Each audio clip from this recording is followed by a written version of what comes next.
Le 18 et 19 janvier 2014 s'est tenu le concours national de chasse à courre à Rieux-Pérou. C'est à 7h30 du matin qu'avait lieu le rassemblement. À notre grande surprise, pas de fusil à l'horizon. Rencontre avec les organisateurs. Donc vous voulez savoir un petit peu comment fonctionne la FAC Aveyron. C'est une association, il y en a 66 au niveau national qui sont constitués comme nous. Tout ça est géré par la FAC nationale, la Fédération des associations de chiens de croix, qui au nombre d'adhérents est à 11 000 adhérents au niveau national, et nous au niveau Aveyron on est à 500 adhérents. Ça nous fait le deuxième département français au niveau des adhérents. Voilà. Et la FAC nationale est la première association cinégétique de France. Voilà. Donc c'est quelque chose de très important. Après voilà, le but il est d'organiser des concours comme vous avez aujourd'hui, concours lièvre, concours chevreuil, concours sanglier, voie naturelle, voie artificielle. Tout ça à partir du début janvier jusqu'au 31 mars. C'est le plaisir de faire travailler les motos de chiens, c'est tout. C'est pas... En plus, l'avantage qu'il y a, c'est qu'il n'y a pas de fusil. C'est le plaisir de voir travailler les chiens. D'accord. Donc les gens viennent de où? De partout.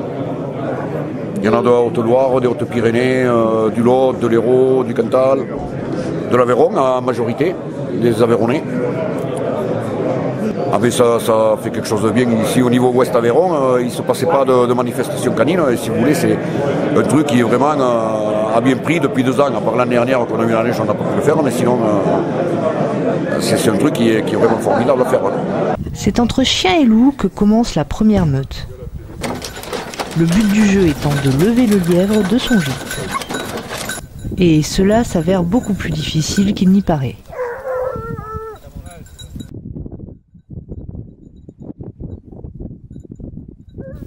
Pour gagner des points, le jury se base sur plusieurs critères, dont un est particulièrement saisissant.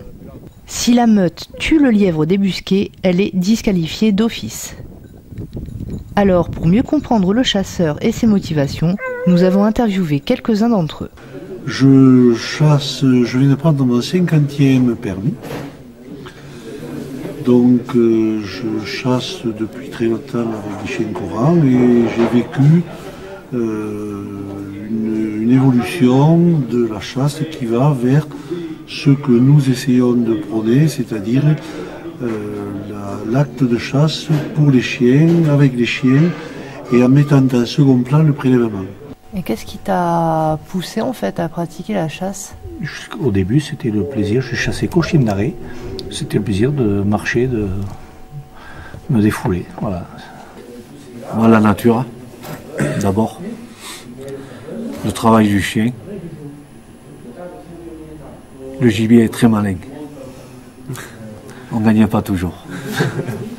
Qu'est-ce que tu penses en fait de l'image qu'ont les gens de la chasse? Sur notre secteur, je chasse sur un secteur que je connais pratiquement tous les gens, on est vraiment bien accueillis. Les gens ils ne viennent, moi je ne me sens pas rejeté en tant que chasseur. Mais il faut dire qu'il y en a qui chassent aussi pour la viande. C'est complètement con ça, de toute manière. C'est vrai que c'est... Là, ils chassent pour la viande. Ça, j'aime pas ça. Entre l'image que les gens se font de la chasse et l'image, la réelle image, il y a un fossé quand même. Il y a un fossé qu'on est en train d'essayer de combler. Et si vous voulez, on œuvre dans ce sens. Moi, je ne suis pas contre le fait que de temps en temps, les chasseurs prélèvent du gibier. Mais encore faut-il le prélever avec une certaine éthique, en le respectant, surtout en respectant les populations. Parce que c'est vrai que le gibier, c'est pas la génération spontanée. Et sur un territoire, le lièvre, puisque c'est le gibier qui nous occupe aujourd'hui, ne peut pas y être et avoir été. Donc il faut essayer absolument de préserver les souches naturelles, plutôt que d'essayer d'introduire du gibier à port. Et voilà quoi. Et puis essayer surtout de prendre du plaisir à la chasse. C'est une minorité qui nous fait passer pour tous des alcooliques, des mecs qui partent chasser avec un verre de trop, alors que c'est faux. La chasse, c'est faux. On fait des repas conviviaux où c'est qu'on se retrouve, qu'on parle de chasse, sans exagération d'alcool, et tout se passe très bien. Voilà, c'est vrai que cette image-là, on nous prend souvent pour des barbares, quoi. Les gens, on est là pour tuer, mais alors que c'est faux. Il faut que les gens ils se mettent à la tête que la chasse de 1940, c'est fini, quoi. On n'en est plus là, quoi. C'est un truc qui est... On a retrouvé la noblesse de la chasse. Voilà, on retrouve la noblesse de la chasse. Comme puis après, il y a quand même aussi, enfin moi je vois, puisque j'ai les côtoyé un peu à travers un local qu'ils ont construit avec notre aide, bon, il y a quand même de la convivialité dans l'échange. C'est quand même une façon aussi de se retrouver, d'avoir même, on peut parler de lien social aussi à travers les chasseurs, puisque je crois que bon, il y a quand même une grande solidarité entre les anciens et les nouveaux. Tout à fait, oui. C'est vrai que ça fait partie quand même du milieu associatif qui est important dans le cadre de la qualité de vie qu'on peut avoir dans nos régions. Et au niveau de l'ambiance alors? Bon, après il y a une très bonne ambiance, tous on s'entend bien, on se retrouve tous les week-ends, on fait des repas, il y a une très bonne ambiance. C'est un côté convivial? Ça, le côté convivial, tous les samedis soirs, le repas après la partie de chasse, c'est très convivial. Des amitiés se créent et les gens ensuite ont plaisir à se retrouver, à échanger, voilà, aller les uns chez les autres.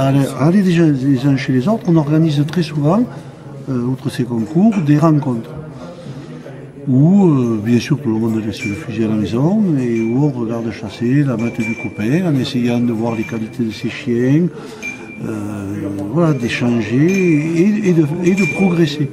Bon, et toi, quel souvenir tu gardes Moi, j'ai un souvenir magnifique de mon père qui me prenait, j'avais 9 ans, il me prenait, il me faisait suivre, j'ai découvert la chasse de bonheur. Et il me tardait d'avoir le permis de chasse. Cette passion, je l'ai fait suivre à mon fils, qui a fait la chasse accompagnée, bon ça n'existait pas à l'époque, qui est devenu chasseur, qui est chasseur actuellement, et on avait le plaisir de chasser en 3 générations, c'est qu'on se racontait après autour d'une poule farcie ou d'un gibier, d'un civet de lièvre,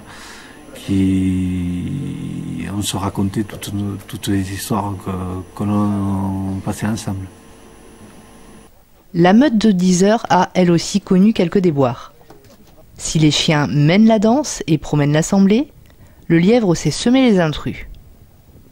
Des pistes ici de là, une recherche sur plusieurs kilomètres à la ronde. My ship doesn't need no anchor, my crew doesn't need no rest, my life doesn't need no other, there's a rock inside my chest.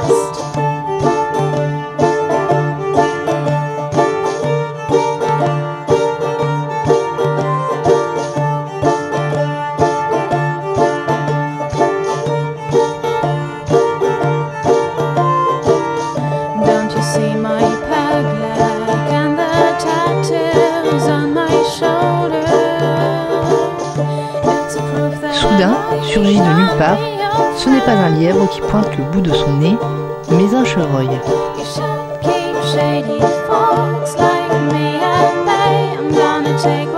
La meute n'en a que faire, c'est le lièvre qu'il faut débusquer. Mais une fois de plus, c'est bel et bien le lièvre qui a gagné. À midi, les équipes les plus chanceuses avaient aperçu le gibier et c'est autour d'un repas convivial que les uns et les autres ont pu narrer leur matinée. Le lendemain matin, ce sont 15 équipes qui concourent. Et il fallait être motivé car la brume et le froid ont été les compagnons de la matinée. Juger une meute n'est pas une mince affaire et au final, la chasse, c'est aussi et surtout du sport. Alors, moi je suis juge, je viens pour me régaler, pour voir d'autres meutes chasser. Ça permet de voir d'autres chiens, d'autres races, d'autres façons de chasser, d'autres façons de mener les chiens, de conduire les chiens. Chaque chaque meute, chaque conducteur, chaque chasse est différente et c'est très intéressant, c'est très enrichissant. C'est pour ça que je juge en principal et puis bon. Et c'est sportif quand même. Ah oui. Après quand bon là c'est moi qui vais au chien donc c'est moi avec un accompagnateur du pays et oui c'est sûr qu'il vaut mieux avoir un peu des jambes parce que quand ça part loin comme ce matin, on a fait un joli tour déjà, puis là on va voir ce que ça va donner mais bon je connais un peu ces deux conducteurs et ces chiens là donc si ça se met à chasser normalement ça devrait courir mais bon. Je vais suivre parce que sinon... Dans le terrain vallonné et arboré, les chiens ne ménagent pas leur peine. Ils trouveront, quelques instants avant la fin du temps imparti, le fameux léporidé.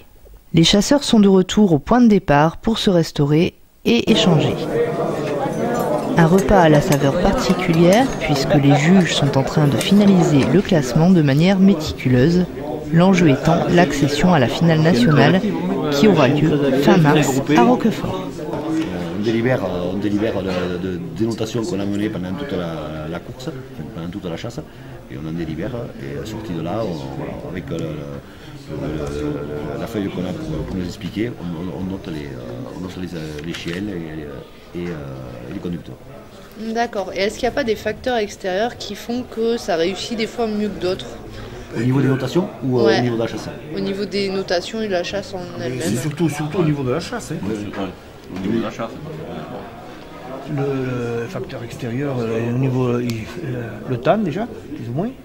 Et après, bon, tout dépend de la race des chiens aussi, on juge parce que suivant la race, ils ne chassent pas tous pareil, quoi. C'est ça le. Et le conducteur aussi. Et le conducteur, il fait. Le conducteur du chien fait que il peut les aider et des fois il peut les mettre en défaut.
Ce week-end, ça s'est bien passé. On a fait une chasse moyenne pour nous, très bien.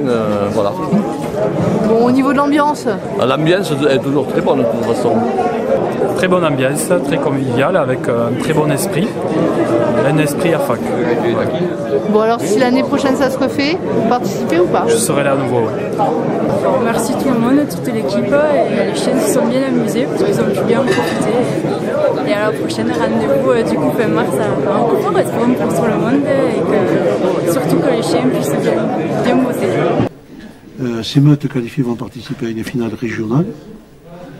De cette finale régionale vont émerger 3 meutes qui seront qualifiées pour participer à une finale nationale. Et au terme de cette finale nationale, on désignera la meute qui a réalisé la meilleure prestation. Surtout pas la meute championne, ça c'est un mot qu'on doit absolument bannir. Ce n'est pas un championnat qu'on fait. Une meute peut très bien réussir aujourd'hui et puis demain avoir moins de chances de ne pas réussir. Donc la meute qui aura réalisé la meilleure prestation.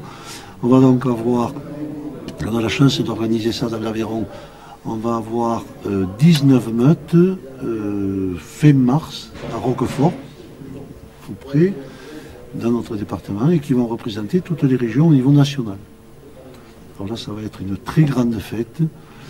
Et les gens qui vont regarder votre clip, bien, moi je les invite à venir nous voir à Roquefort. Il y aura des sonneurs, il y aura de l'ambiance, il y aura, je pense, de très belles chasses, et surtout sur un territoire exceptionnel, un biotope merveilleux, le plateau du Larzac. Donc c'est le 28, le 29 28, 29 et 30 mars. Voilà, ce plateau qui a été mondialement connu avec toutes les péripéties de José Bové Bref, tout sur Larzac. Tout sur Larzac, voilà.